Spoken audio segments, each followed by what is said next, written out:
Halo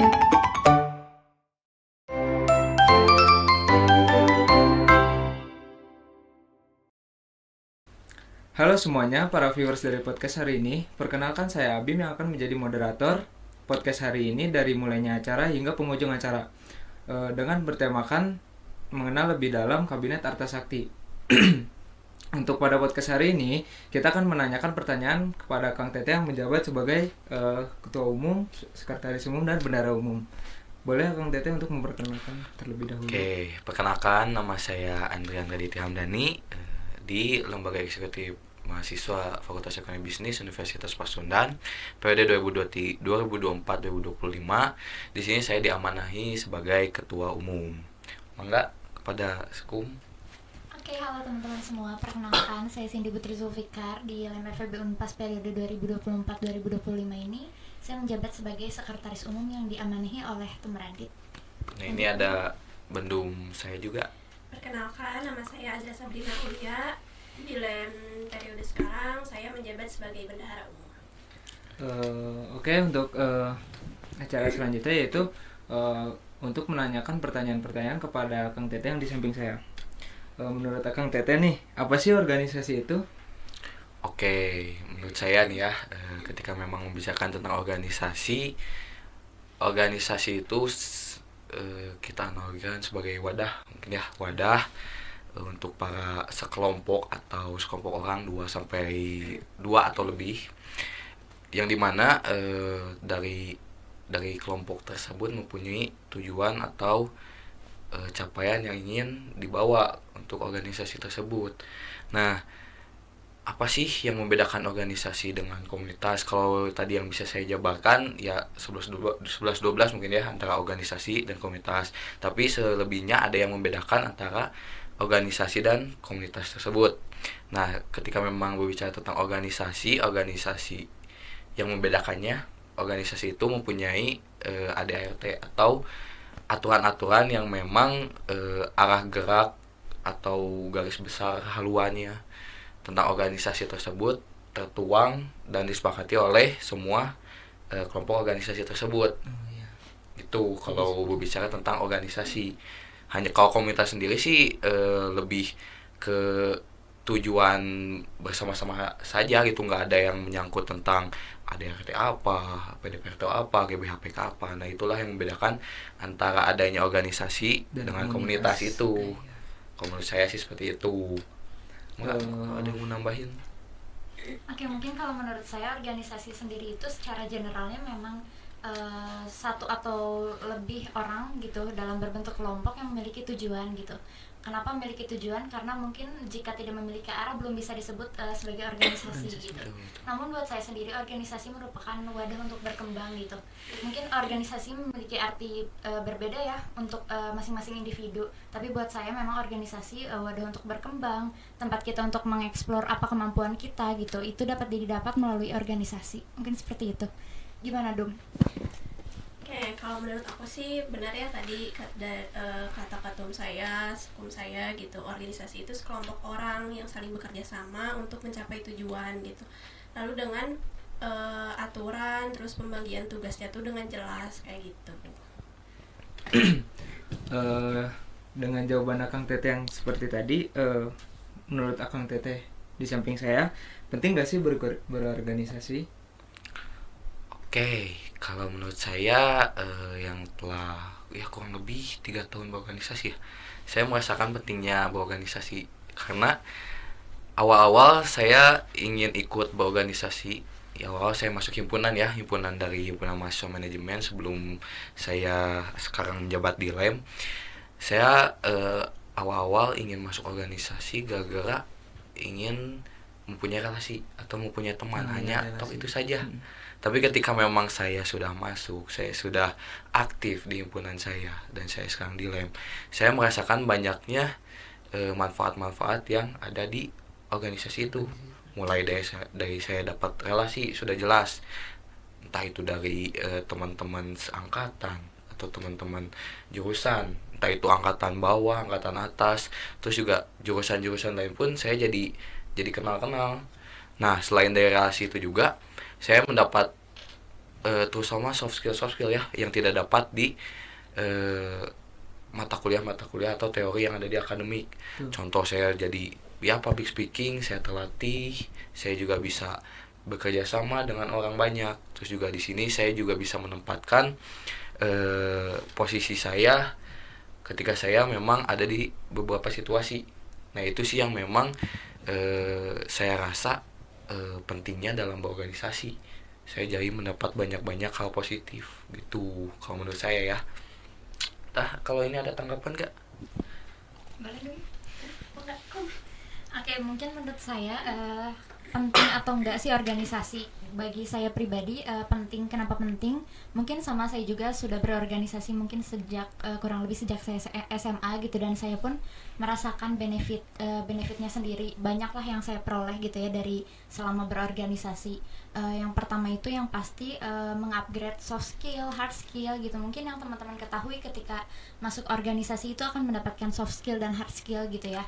Dan juga benar yang tadi kata Ketum bilang, mendapat relasi, terus juga public speaking dan problem solving juga kita bisa dapat dari organisasi. Dan banyak juga hal-hal yang kita nggak dapat dari luar gitu. Jadi dengan bergabung organisasi ini kita banyak banget dapat hal baru.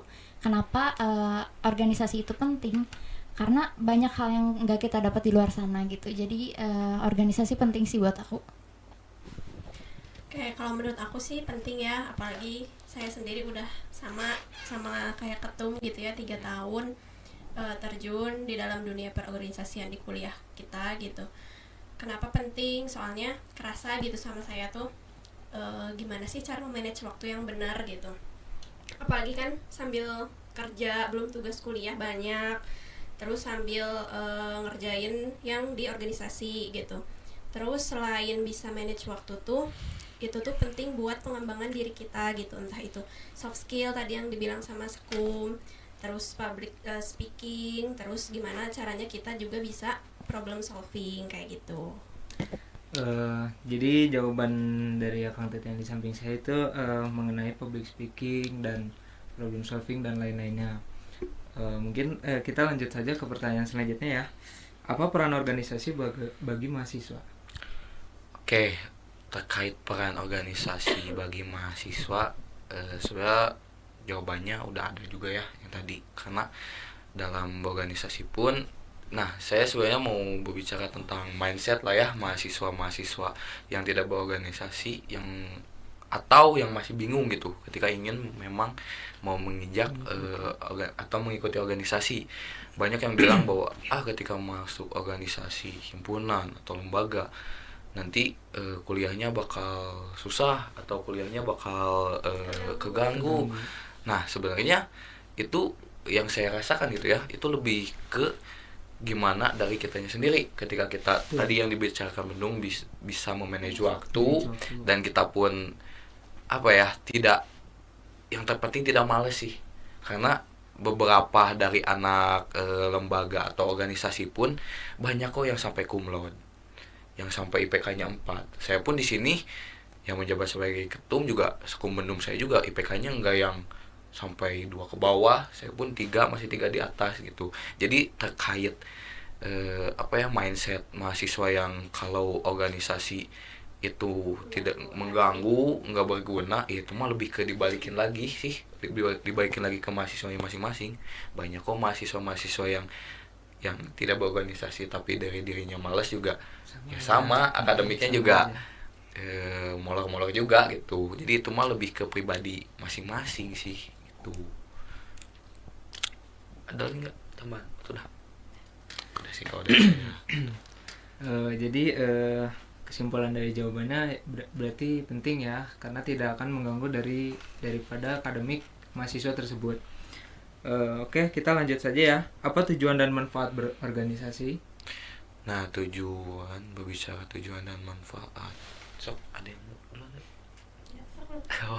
Kalau tujuan dan manfaat juga tadi sudah dibahas juga ya. Yang pertama, dari awal saya masuk, saya ingin punya relasi atau teman-teman, dan itu juga didapatkan oleh saya. Yang kedua, saya mendapatkan beberapa soft skill. Soft skill itu terkait dari teamwork tadi, public speaking, terus juga problem solving. terus juga manajemen waktu. Nah itu juga saya dapatkan gitu. Nah sebenarnya untuk tujuan sendiri dari saya awal berorganisasi sih ya tadi yang ingin punya relasi, dan ketika saya merasakan sendiri ya, ketika memang saya sudah masuk kepada organisasi dan saya aktif, saya menjadi mempunyai tujuan-tujuan lain ketika saya berorganisasi. Mulainya awal saya ingin punya relasi, udah dapat, saya pasti punya step selanjutnya untuk tujuan saya apalagi nih ketika saya ingin berorganisasi. Saya sudah dapat soft skill, dan saya pun ya sekarang alhamdulillahnya juga diamanahi sebagai ketua umum gitu. Ketika memang berbicara tentang tujuan dan manfaat. Tuh, ada yang mau nambahin nggak? Nah, teteh ini ada yang mau menambahkan? Oke, boleh. Kalau berbicara tujuan mungkin tadi sedikitnya manfaat sudah dibahas. Saya juga yakin sih mungkin sebagian besar orang gitu ya memiliki tujuan yang sama gitu, mungkin dari relasi, soft skill, hard skill gitu. Namun kalau saya pribadi, tujuan saya untuk masuk organisasi, terutama mungkin saya ada di LEM sekarang ini, lebih ke ingin memanfaatkan wadah yang ada di lingkungan kampus gitu kan. Mungkin teman-teman tahu sedikitnya tentang mahasiswa kupu-kupu gitu ya. Saya merasa sayang aja sih kayaknya kalau misalnya kita punya suatu wadah tapi tidak dimanfaatkan, apalagi itu bermanfaat untuk baik organisasi itu sendiri, baik ke diri kita sendiri gitu. Kalau untuk manfaat kurang lebihnya sama sih kayak gitu. Tuh, udah sih. Sepertinya tidak ada tambahan dari bendahara umum ya. Lanjut saja ke selanjutnya ya. Apa hambatan ketika kita masuk dalam organisasi? Hambatan. Oke, berbicara tentang hambatan sendiri, hambatan ketika kita berorganisasi gitu ya. Ya, ketika Ya, yang jalannya organisasi gitu ya. mau duluan. Waktu sih. Nah, boleh dong Nah, sob. boleh dari bendahara umum Karena untuk menjawab. kita kan nggak sebagai organisatoris aja ya, kita juga sebagai mahasiswa gitu. Iya. Dimana tetap ya mahasiswa tuh tanggung jawabnya adalah pendidikan, yaitu belajar gitu, Keren. tetap belajar di perkuliahan. Tantangan paling besar tuh hambatannya di waktu sih, kita Time harus management balik pintar-pintar. lagi. Ya tadi balik lagi pintar-pintar buat Membagi membagi waktu. Entah itu kita kalau ada deadline berarti mengerjakannya harus sebelum deadline gitu. Terus kalau misalkan apa ya, ya intinya mah bagi waktu aja sih, gimana kita yang ngebaginya aja, pasti nanti tiga-tiganya juga jalan gitu. Mungkin Kalau- tambahan dari Kalau dari saya sih ya, terkait dari hambatan-hambatan, banyak lah ya hambatan-hambatan ketika saya menjalani organisasi. Itu yang pertama tadi tentang manajemen waktu, dan kadang saya ada di satu posisi saya harus memilih antara organisasi atau akademik saya. Nah di situ itulah salah satu tantangan saya atau hambatan saya. Saya harus benar-benar memilih kira-kira urgensi yang memang harus saya harus saya pilih atau harus saya utamakan apa nih, terkait apakah kuliah ataupun dari organisasi ini. Yang penting sih saya harus balance juga ketika memang ada hambatan yang tadi saya bicarakan. Dan terkait hambatan-hambatan lain, sebenarnya ya salah satu yang kadang saya sudah kurang lebih 3 tahun lah ya, tahun ketiga sekarang di organisasi, beberapa kali juga saya merasa jenuh akan organisasi, karena ya saya ketika memang sudah masuk himpunan kemarin dan sekarang di LEM, saya hampir tiap hari main ke sekre, saya berkegiatan di sekre, saya nggak ada urusan pun saya main ke sekre. Nah ada beberapa posisi atau ada beberapa titik yang memang aduh saya jenuh nih di sekre terus, saya jenuh organisasi. Nah itu kadang jadi salah satu saya biar ngurangin atau menghilangkan rasa jenuh ya, saya mungkin bermain dengan teman-teman selain yang di organisasi atau selain di kampus gitu ya, yang saya ngomongin nggak melulu tentang organisasi, ataupun saya jalan-jalan atau healing. Nah itu juga bisa jadi salah satu kunci atau ya kunci menghilangkan jenuh dari organisasi, solusi juga. Saya melakukan hal itu. Dan selebihnya untuk hambatan-hambatan yang lain sih saya rasa nggak ada ya hambatan tentang berorganisasi itu. Kalau dari saya ada nggak? Atau ada tambahan lanjut aja. balik lanjut? Selanjutnya ini untuk mengenai ketum saja ya. Apa kontribusi Akang sebagai ketum kepada organisasi? Oke, berbicara tentang kontribusi ya. Kontribusi. Sebenarnya untuk kontribusi sendiri, ya saya pasti sebagai garda utama atau gerbang awal untuk jajaran-jajaran saya ya, terkait kontribusi saya yang di organisasi ataupun di LEM. Sekarang menjabat di LEM, saya menjadi yang membawa grand idea dan menjelaskan kepada teman-teman BPH saya ataupun pengurus saya terkait arah gerak LEM itu mau seperti apa sih. Nah itu juga saya, kontribusi saya ketika memang sudah menjelaskan, saya sekedar mengawasi ataupun ketika memang ada dari BPH saya, Badan Pengurus Harian saya, jajaran saya ataupun pengurus saya merasakan adanya kebingungan, nah di situ saya hadir. Selebihnya untuk berbicara tentang program kerja, kegiatan itu sudah autopilot, kalau bisa disebut autopilot dengan jajaran-jajaran saya gitu. Karena memang dari tupoksi-tupoksinya sendiri juga sudah jelas, dan memang ada sih sebenarnya tupoksi dari ketum sendiri berbicara tentang keeksternalan ya. Ketika memang adanya kumpul-kumpul dengan pimpinan fakultas atau bertemu dengan universitas lain, nah itu sebagai tanggung jawab saya. Selebihnya untuk kontribusi secara internal saya serahkan sebenarnya kepada sekretaris umum dan kepada jajaran saya yang lain, bendum, kabit-kabit saya. Itulah yang jadi saya kesannya sebagai saya menerima report lah ketika memang ada masalah yang saya harus turun, ya saya mau tidak mau juga harus turun gitu. Terkait kontribusi saya menjadi ketum di LEM, itu paling. Ini selanjutnya juga masih untuk Akang yang menjabat sebagai ketum ya. Tantangan apa sih yang Akang temukan ketika memimpin sebuah organisasi dan menjabat sebagai ketua umum? Waduh, tantangan saya lumayan banyak sih ya ketika memang jadi ketua umum, karena tanggung jawab dan emang tanggung jawabnya sangat besar ketika memang saya di sini sudah siap dan sudah mampu untuk maju menjadi ketua umum. Itu pun ketika saat pencalonan saya benar-benar memikirkan panjang. Aduh, saya maju nggak nih ya? Aduh, saya siap gak nih ya? Karena dengan rasa percaya diri dari saya sendiri, dan memang saya didorong oleh beberapa orang yang mungkin mereka percaya kepada saya, ya saya mencoba dan emang siap untuk menjadi ketua umum. Dan terkait tantangan ya tadi ya, terkait tantangan sendiri yang sudah saya jalani, yang pertama sih terkait karena memang di sini lembaga eksekutif mahasiswa gitu ya, menyangkut dari tingkat fakultas dan mempunyai 3 jurusan.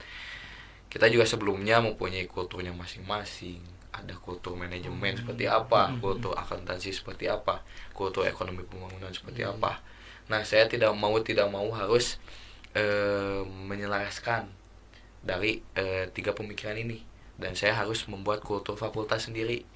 Nah itu yang saya jalankan, dan itu sedikit tantangan bagi saya Ya, betul. karena ya mungkin untuk cekcok ataupun perdebatan itu sudah biasa ketika memang sudah menjalani dari lembaga fakultas ini. Selebihnya untuk tantangan yang lain tidak ada ya, karena saya pun mempunyai jajaran BPH, Badan Pengurus Harian saya, dan yang saya percayai dan memang menjalankan tugasnya dengan baik juga.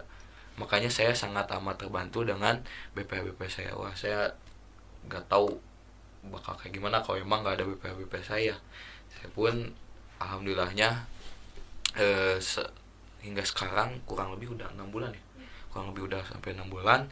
Alhamdulillah sampai sekarang lancar. Semua program kerja, kegiatan yang telah dilaksanakan tidak ada hambatan dan sukses sampai akhir. Ya semoga dari saya sendiri juga bisa kayak gini ya, BPH sampai akhir, sampai mumas ya, dan pengurus-pengurus pun terjaga gitu. Untuk tantangan lainnya ya tidak ada sih sebenarnya.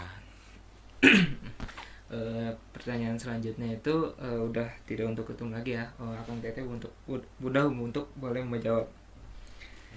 Pencapaian apa aja sih organisasi itu bisa dianggap berhasil? Pencapaian ketika organisasi itu berhasil gitu ya. Dari aku mungkin ya. Ya boleh. mungkin di titik apa gitu bisa dikatakan organisasi berhasil Iya, gitu. betul. Mungkin balik lagi tadi ke yang di awal sempat dibahas, apa itu organisasi. Organisasi itu kan memiliki tujuan gitu ya. Mungkin kita kan di sini membersamai ketum di BEM gitu yang memiliki visi dan misi yang pastinya jadi arah gerak kita selama satu periode gitu. Nah, sekarang mungkin sudah terhitung selama setengah periode ya, Tum. Ya, Itu sampai dan kita juga telah menjalani program kerja, kegiatan yang mendukung visi misi dari ketua umum sendiri gitu, karena diadakannya program kerja atau kegiatan itu merupakan suatu bentuk nyata gitu dari apa ya, visi iya, yang saya bawa gitu ya. iya, merupakan implementasi lah daripada visi misi yang dibawa di LEM gitu. Ada tambahan? Kalau dari pencapaian, ya saya sedikit lah ya. Tadi benar yang dibicarakan oleh sekretaris saya ya. Ketika pencapaian dalam organisasi itu bisa berhasil, ya patokan awal arah gerak dari organisasi itu, ya saya membawa visi misi yang memang saya bawa, saya usung. Ya titik berhasilnya semua visi dan misi saya tercapai dan memang bisa diimplementasikan untuk mahasiswa, atau khususnya mahasiswa Fakultas Ekonomi Bisnis Universitas Pasundan. Seperti itu titik pencapaian bisa berhasilnya ya. Oke. Kita ke selanjutnya saja ya. Dengan yang dibilang tadi di awal, dengan tema mengenal lebih dalam Kabinet Arta Sakti. Aku mau nanya nih, mengapa mengambil nama Kabinet Arta Sakti? Oke, itu saya ya. Saya jawab karena memang saya yang memikirkan atau saya yang merumuskan juga kenapa sih kabinetnya harus Arta Sakti. Oke, kita telah satu-satu mungkin ya terkait dari Arta. Arta sendiri berarti kebermanfaatan. Nah, di sini saya sebagai ketua umum LEM, saya ingin menciptakan atau memberikan kebermanfaatan dari lembaga eksekutif mahasiswa ini kepada bangsa negara gitu ya, dan terkhususnya juga kepada mahasiswa Fakultas Ekonomi Bisnis Universitas Pasundan. Saya ingin menciptakan kebermanfaatan dan memang saya juga ingin di situ notice bahwa mahasiswa tuh LEM tuh ada nih, LEM tuh hadir nih di Fakultas Ekonomi Bisnis. Saya ingin eksistensi setidaknya dari internal aja dulu, bahwa ini LEM tuh ada. Kita tuh bukan hanya lembaga yang bikin poker doang, bikin kegiatan doang.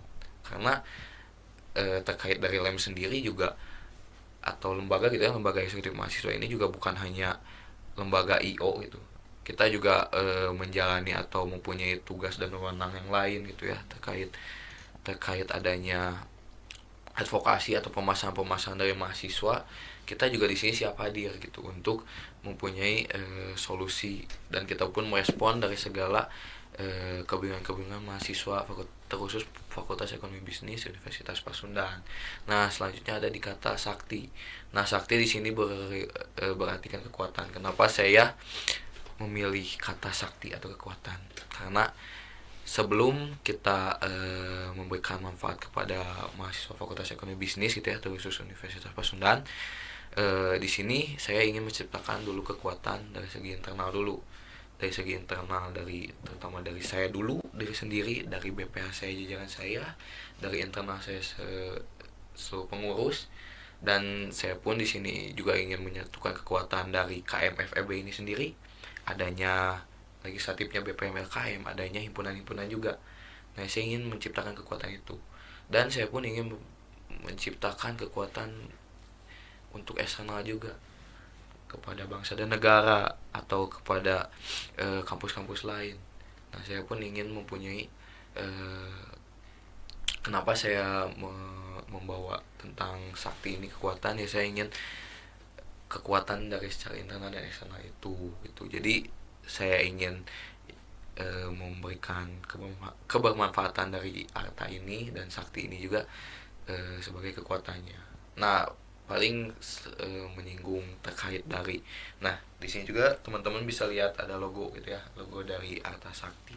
Nah, sebenarnya untuk Arta sendiri atau kebermanfaatan ini dijabarkan atau dianalogikan sebagai daun teratai, dan ada juga buku.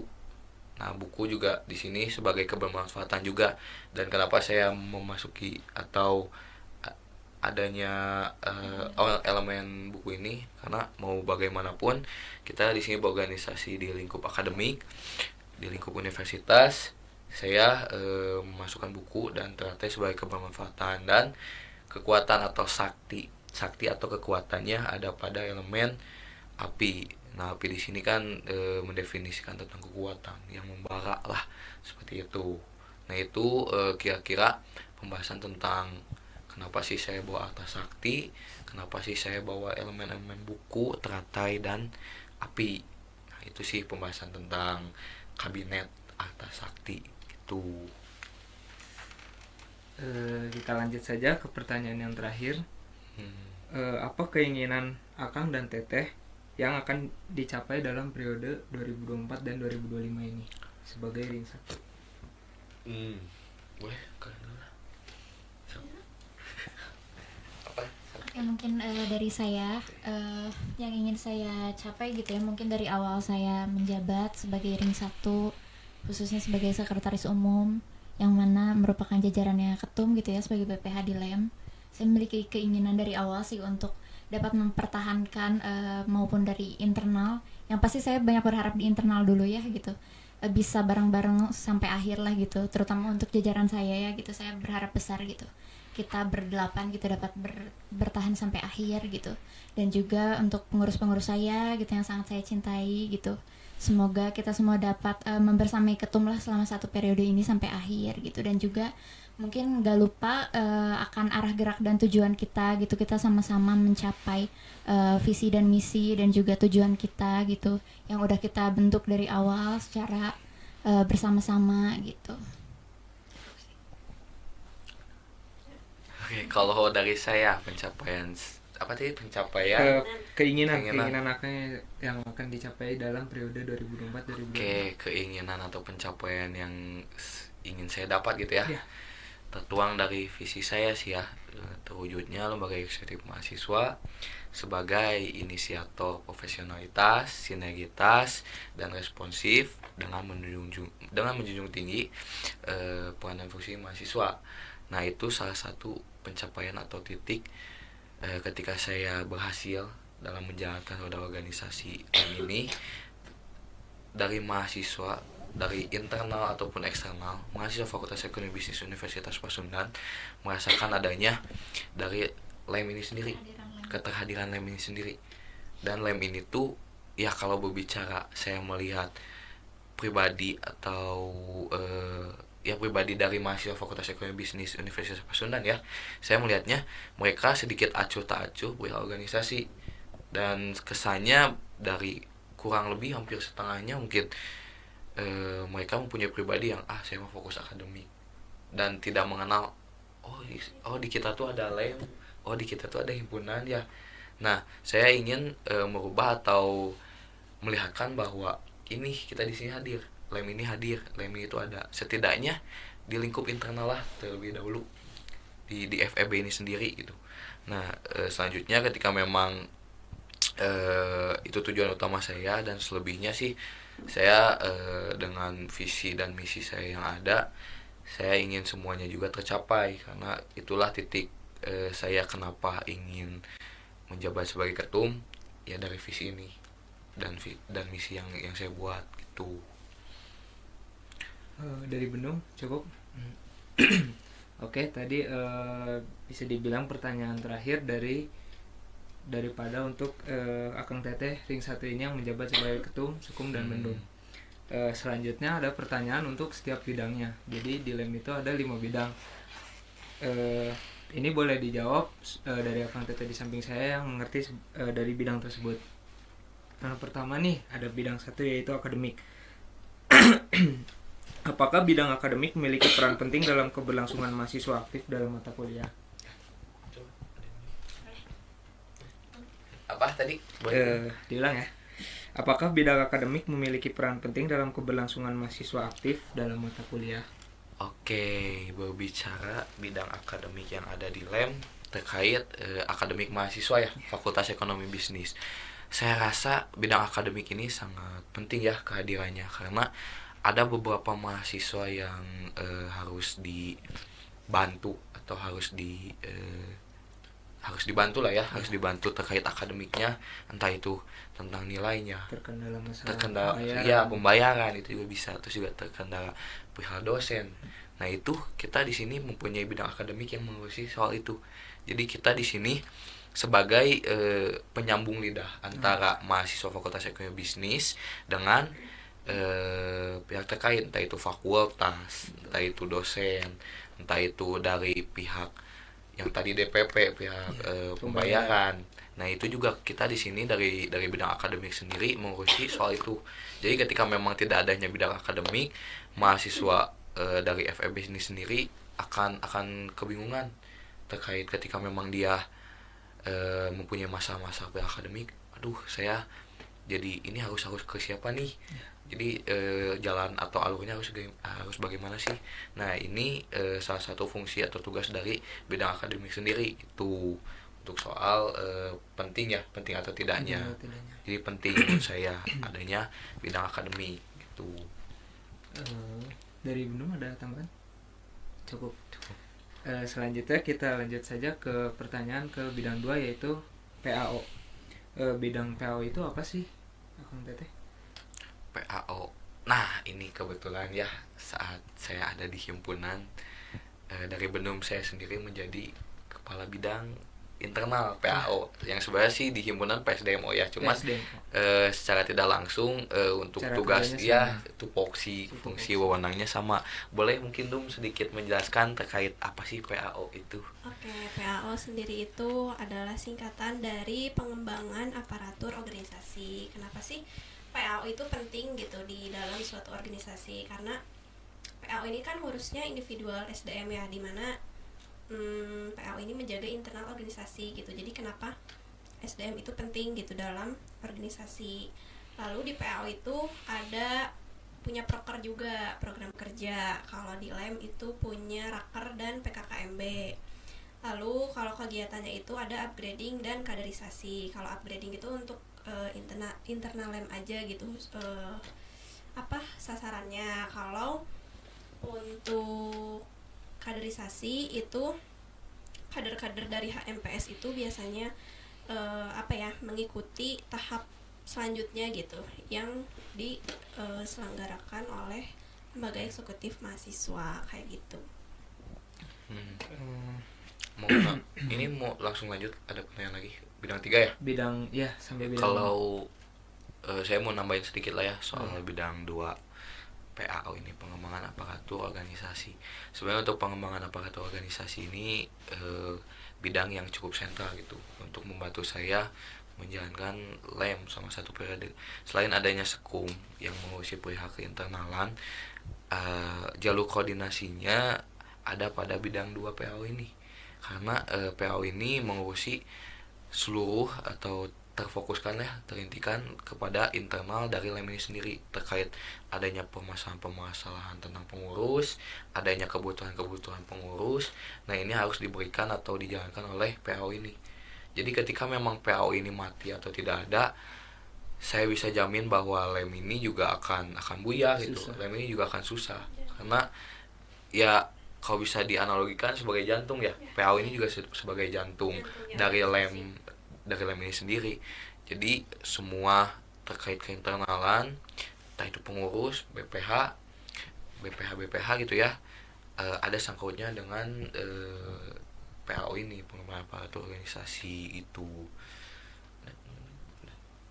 Udah sih sebenarnya kalau untuk soal pembahasan tentang PAO ya, intinya secara keinternal dari LEM ini sendiri gitu. Oh iya, ada sedikit lagi tentang dari PAO ini juga menyangkut kepada ada hubungannya di kita di sini mempunyai, kan ada ketua angkatan ya. Nah di fakultas juga punya namanya Abah Ambu. Nah yang mengurusi perihal Abah Ambu ini tuh dari PAO juga. Iya, jadi ketika memang nanti ada informasi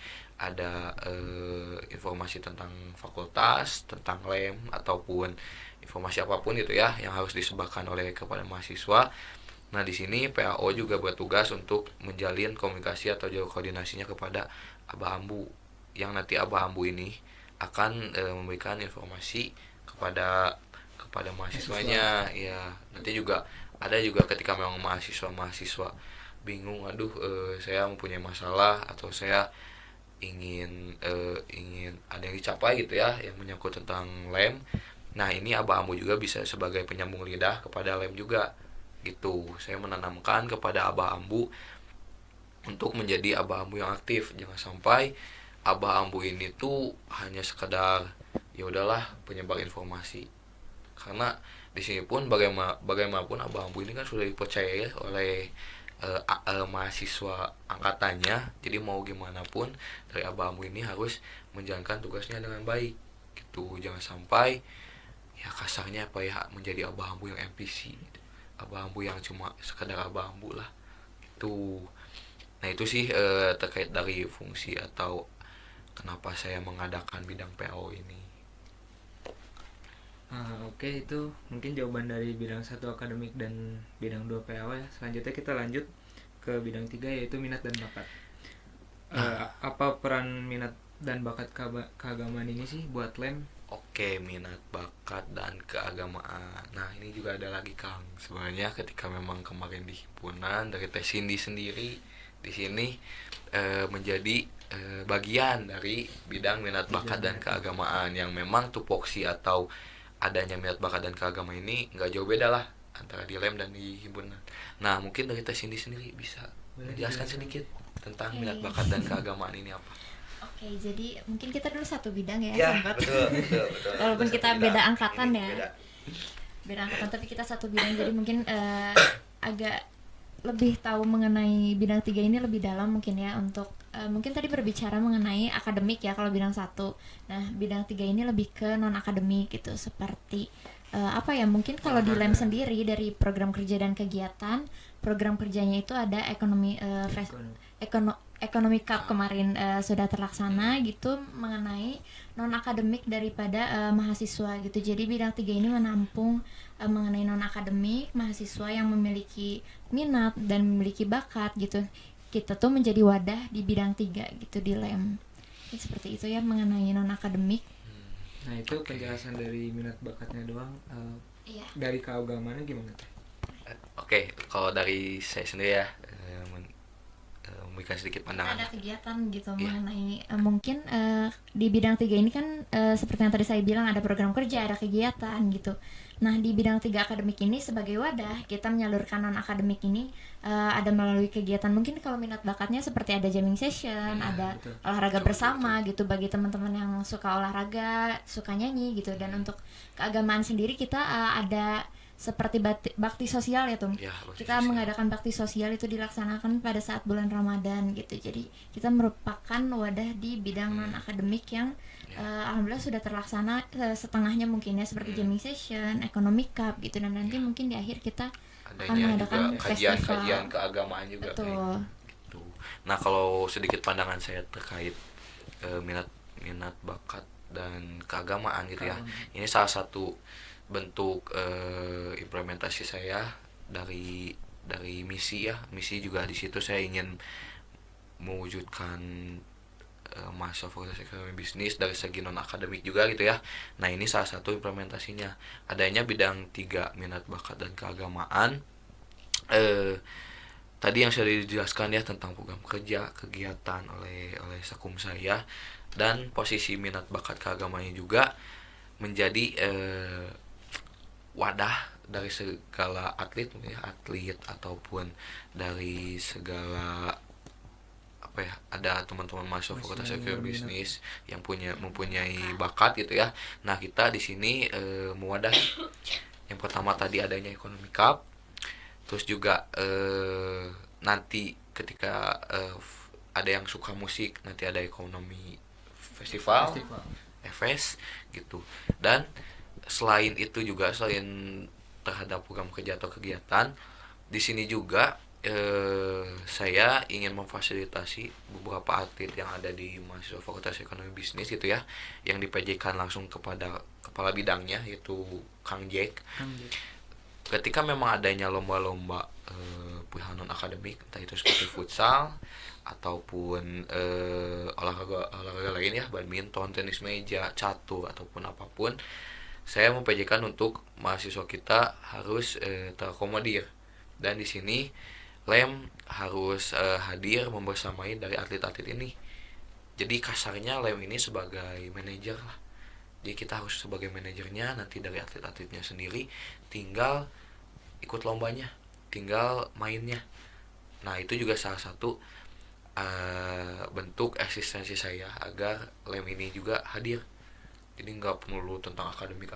Kita pun di sini punya non akademiknya juga gitu. Adanya juga keagamaan. Sama perihal keagamaan juga ketika memang adanya lomba-lomba atau adanya mahasiswa yang harus kita rangkul atau kita wadahi perihal bakatnya tentang keagamaan, entah itu lomba azan ataupun perihal tafiz. Nah itu juga kita siap memfasilitasi gitu dari seluruh mahasiswa Fakultas Ekonomi Bisnis Universitas Pasundan gitu. Dan kita pun di sini mendata mendata mahasiswa berprestasi dari segi non akademik. Nah nanti mungkin teman-teman semua dari Fakultas Ekonomi Bisnis bisa ketika memang merasa mempunyai bakat bisa mengisi data mapres itu gitu. Dan kita insya Allah nanti akan menyalurkan tuh. Oke, selanjutnya ada bidang 4 nih, yang dinamakan sebagai komunikasi dan informasi. Apa sih peran dari bidang Kominfo ini terhadap pengurus lem atau mahasiswa aktif itu sendiri? Oke, apa sih? Apa sih peran dari bidang Kominfo terhadap pengurus lem atau mahasiswa aktif itu sendiri? Oke, terkait dari Kominfo ini secara general, Kominfo kan berarti komunikasi dan informasi ya. Jadi segala bentuk komunikasi atau penginformasian yang menyangkut tentang lem, nah itu menjadi tugas dan fungsi dari Kominfo ini gitu. Jadi contoh jelasnya adanya Instagram gitu ya, Instagram lem, Instagram, TikTok, YouTube ataupun segala sosial media lem itu diakomodir oleh Kominfo ini. Karena ini sebagian dari penginformasian segala kegiatan program kerja yang telah dilaksanakan atau ada informasi-informasi menyangkut tentang lem, di situ juga bisa ya menjadi tugas dan fungsi si Kominfo ini gitu. Jadi untuk pengurus sendiri sebenarnya pengurus juga dari kita termasuk bagian dari mahasiswa juga ya, karena menyangkut dari Kominfo pengurus ya sebenarnya pengurus dari Kominfo ini yang menjalankan arah gerak di Kominfo gitu. Terus juga terkait dari mahasiswa aktif ya, mahasiswa aktif menerima informasi-informasi segala informasi ya tentang perkuliahan, tentang akademik non akademik. Nah itu semua yang diberikan oleh si Kominfo ini.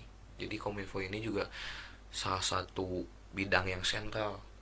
Jika tidak ada Kominfo ya yang di awal yang saya mau menciptakan eksistensi dia tidak akan tercapai gitu. Karena ini salah satu bentuk penginformasian jembatan antara ya. internal ke eksternal. Nah jembatan juga antara internal ke eksternal gitu, dari lem sendiri ke mahasiswa ataupun dari lingkup yang lebih besar gitu, yang lain kampus-kampus lain juga gitu. Untuk Kominfo. Mungkin ada tambahan dari Teteh. Oh, udah. Selanjutnya nih ada bidang 5 ya, yaitu sosial dan politik. Apa peran sospol bagi internal dan eksternal lem? Oke. Sospol ada yang paham? Kayaknya kurang ya, karena itu juga salah satu tugas yang sejalan dengan saya, karena sosial dan politik di sini berbicara tentang kesosialan dan ada kepolitikannya juga. Atau secara general sendiri untuk sospol ini menyangkut tentang keeksternalan. Jadi segala tugas atau hubungan-hubungan perihal eksternal yang ada di lem itu diurusi oleh pihak sospol. Ya, contoh jelasnya juga kemarin kita sempat mengadakan studi banding dengan Universitas Minaya Mukti. Di situ difasilitasi atau dijembatani atau sebagai salah satu tugas dari sospol ini gitu. Jadi menyangkut tentang politik. Nah sebenarnya politiknya tuh perihal apa sih? Nah untuk politik ini sendiri kita di sini adanya urusan-urusan perihal keeksternalan. Karena keeksternal ini sendiri juga ada pemain-pemain yang meskipun kita fakultas ekonomi ya, tetap gitu kita harus paham betul akan politik itu gitu. Nah sebenarnya untuk bidang 5 ini sendiri juga adanya Kastrat, kajian strategis. Jadi seluruh kajian-kajian strategis yang menyangkut tidak harus ekonomi ya, tapi saya fokuskan kepada ekonomi, ataupun misal kayak ada isu-isu mengenai pemerintahan. Nah itu biasanya dikaji oleh Kasat ini. Kalau teman-teman semua bisa lihat di Instagram gitu ya, adanya kajian-kajian misal tentang G30 SPKI, tentang adanya hal-hal lain lah ya menyangkut kajian yang ada di lem. Nah itu sebagai tugas dan fungsi dari Kasat ini atau bidang sospol ini gitu. Nah di sini juga sebenarnya untuk sosial politik itu menyangkut sosialnya, adanya tentang pengabdian masyarakat atau kepada salah satu dari saya kan divisi adanya ini ya, menjunjung tinggi peran fungsi mahasiswa. Di peran fungsi mahasiswa juga ada sosial kontrol. Nah itu juga salah satu bentuk bidang 5 ini, salah satu bentuk implementasi dari peran fungsi mahasiswa yang sosial kontrol terkait adanya pemasaran kemasyarakatan, atau contoh jelasnya juga kemarin adanya bencana alam di Sukabumi gitu ya, banjir bandang. Nah kita di sini dari lem sendiri mewadahi adanya santunan terkait dari Sukabumi ini. Jadi bila ada teman-teman semua yang memang kesusahan gitu ya, aduh saya mau membantu nih teman-teman di Sukabumi tapi saya gak mungkin kalau ke Sukabumi langsung. Nah itu juga kami di sini memfasilitasi gitu untuk seluruh umum sih ya, ini terusnya umum dan terkhusus untuk fakultas mahasiswa fakultas ekonomi bisnis. Jadi segala yang memang kebutuhan perihal kemasyarakatan ada di sospol ini gitu ya. Nanti kita yang menyalurkan langsung kepada pihak terkait yang korban Sukabumi gitu. Dan kita pun di sini secara transparan lah untuk ketika memang seluruhnya adanya ya termasuk bakti sosial lah ya, bakti sosial ini kita pasti seluruhnya akan dilimpahkan kepada pihak terkait atau yang terkena bencana alam gitu, untuk perihal sospol gitu ya. Oh ya, dan tertinggal juga sih sebenarnya ada juga kita di sini aktif perihal ISMEI, Ikatan Senat Ekonomi Mahasiswa Indonesia gitu, Mahasiswa Ekonomi Indonesia. Nah di sini kita lem gitu ya sudah menjadi pengurus dari ISMEI ini. Dan ISMEI itu apa sih? Jadi ISMEI itu semacam organisasi yang pengurusnya atau ya pengurusnya itu anggota Badan Eksekutif Mahasiswa tingkat fakultas ekonomi bisnis. Jadi seluruh Indonesia dihimpun dalam ISMEI ini. Nah kita juga di sini salah satu dari Unpad sendiri ya, salah satu pengurus dan memang kita dibilang aktif karena terakhir aja 2 tahun kemarin dari Korwil, koordinator wilayah, kalau analoginya atau seperti pemimpin lah ya, pemimpin Korwil, koordinator wilayah Jawa Barat Bantennya ada di kita di Universitas Pasundan, itu Tumhen ini juga yang pernah menjabat sebagai lem. Nah kemarin saat di bulan September Tumhen sudah beres masa keperadilan dari Korwilnya, dari ISMEI-nya, dan sekarang juga sudah, kalau bisa bercerita sedikit, sudah berganti kepada kepengurusan yang baru. Dan saya di sini menunggu juga nih adanya kegiatan ISMEI yang terdekat, kayaknya rakernas sih. Jadi nanti saya dibersamai dengan Sospol untuk hadir dalam acara ISMEI itu gitu. Itu sebenarnya untuk berbicara tentang sosial politik bidang 5 ini gitu. Jadi pertanyaan tadi udah di terakhir dan udah di penghujung acara ya teman-teman. Mungkin dari aku dan Akang Tete di sini sampai segitu aja, dan sampai jumpa di podcast selanjutnya. Dadah. Terima kasih. Dadah, terima kasih.